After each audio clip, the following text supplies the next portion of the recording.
Sadi Curi es consultor en materia de seguridad pública y ciencias penales y nos acompaña en esta parte del programa. Gracias por estar con nosotros. Carlos, buenas tardes. Gracias a ustedes por la consideración.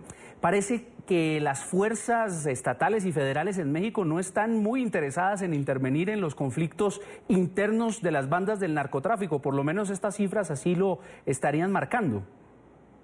Sí, así es. Creo que el 2008 está empezando a ser un año muy complicado, muy complicado. Tenemos muchos factores que van a intervenir para volverlo mucho más complicado de lo que ha iniciado. Tenemos este año elecciones federales, elegimos presidente de la República y todo esto matiza de una manera muy particular este año. ¿El fenómeno de la violencia en México tiene solución o es algo que ya es endémico, que hace parte de, si se quiere, de la expresión de la cultura de algunos estados? ¿Tiene respuesta, y más estando en un año electoral en el cual los candidatos van a comenzar a presentar lo que serían sus políticas en materia de seguridad?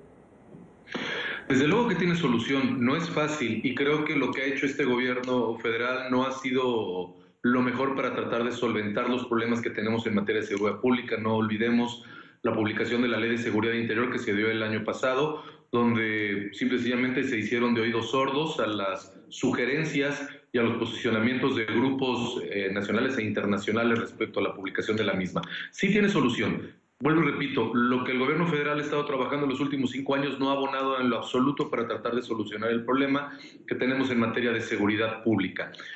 Con relación a la línea discursiva que tendrán los y las candidatas presidenciales, vamos a escuchar exactamente lo mismo que hemos venido escuchando en los últimos 20, 25 años en materia de seguridad pública.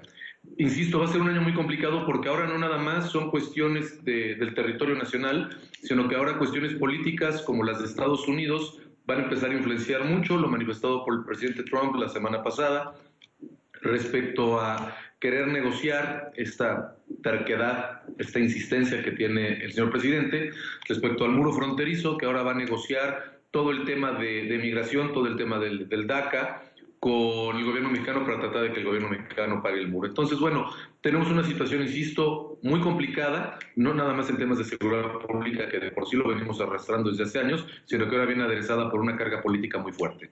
Hay un reciente reporte de la Secretaría de Defensa Nacional que cifra en $2.000 millones los golpes que el Estado le ha propinado a las bandas del narcotráfico.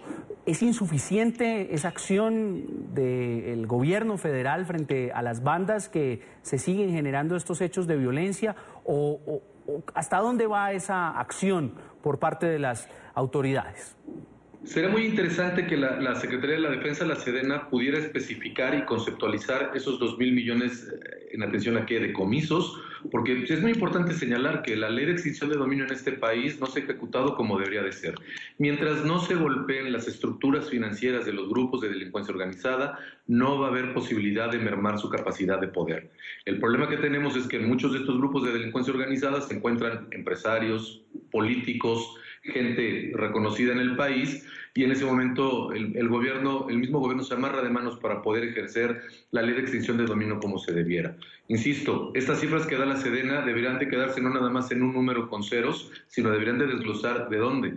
Vamos, no hemos tenido aquí en México una extinción de dominio fuerte donde se le aseguren bienes inmuebles a los grupos de delincuencia organizada, donde la gente vaya a la cárcel por el tema de lavado de dinero. Son miles de millones de dólares los que el narcotráfico mueve en este país y no hemos tenido una extinción de dominio como debiera de ser. Y otro aspecto que también se repite en las realidades de México, en la de Colombia y en los países donde hay una lucha frontal contra los carteles del narcotráfico es que las instituciones parecen también lentas a la hora de resolver lo que sucede en materia, por ejemplo, de extinción de dominio, y por interpuestas personas, por terceros y testaferros, esos bienes terminan de nuevo en manos de los criminales. Hay un país al que debemos de voltear, Latinoamérica, todos, y se encuentra justo al centro. Creo que Guatemala está haciendo unas labores interesantísimas en materia de extinción de dominio. No le ha temblado la mano a las últimas 2 fiscales para hacer extinción de dominio, inclusive con expresidentes y vicepresidentas. Entonces creo que es muy interesante ver los esquemas que tienen en Guatemala para la extinción de dominio, porque lo hacen de una manera rápida y efectiva. En México es tortuoso, es prácticamente inoperante en nuestros sistemas de extinción de dominio. Ahora, la situación del microtráfico también ha sido noticia en los últimos meses en la Ciudad de México. Hemos visto cómo las bandas incluso tenían tomados barrios, colonias completas alrededor de esa situación.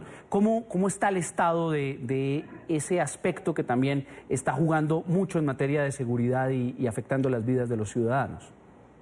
En el tema del microtráfico del narcomenudeo, en la Ciudad de México en particular, es particular. Las políticas, la manera de operar, la manera de investigar, este delito en particular en la Ciudad de México es sui generis, a comparación de los demás departamentos, de los demás estados de la República.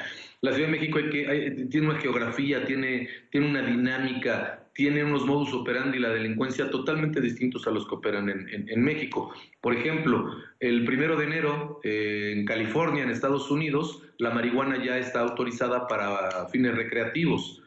Entonces, vamos a ver cómo se empieza a dar esta dinámica. ¿Por qué pongo esta comparación? Porque la manera en la que se da el microtráfico en la Ciudad de México va a ser muy distinto a cómo se empieza a manejar ahora, por ejemplo, en Baja California, en Tijuana. La gente ya puede cruzar la frontera y es un lugar donde la droga ya está, el consumo de la marihuana para fines recreativos ya está permitido. Entonces, cada región del país, cada departamento tiene sus dinámicas particulares para poderlas atacar. En el caso de la Ciudad de México es verdaderamente complejo.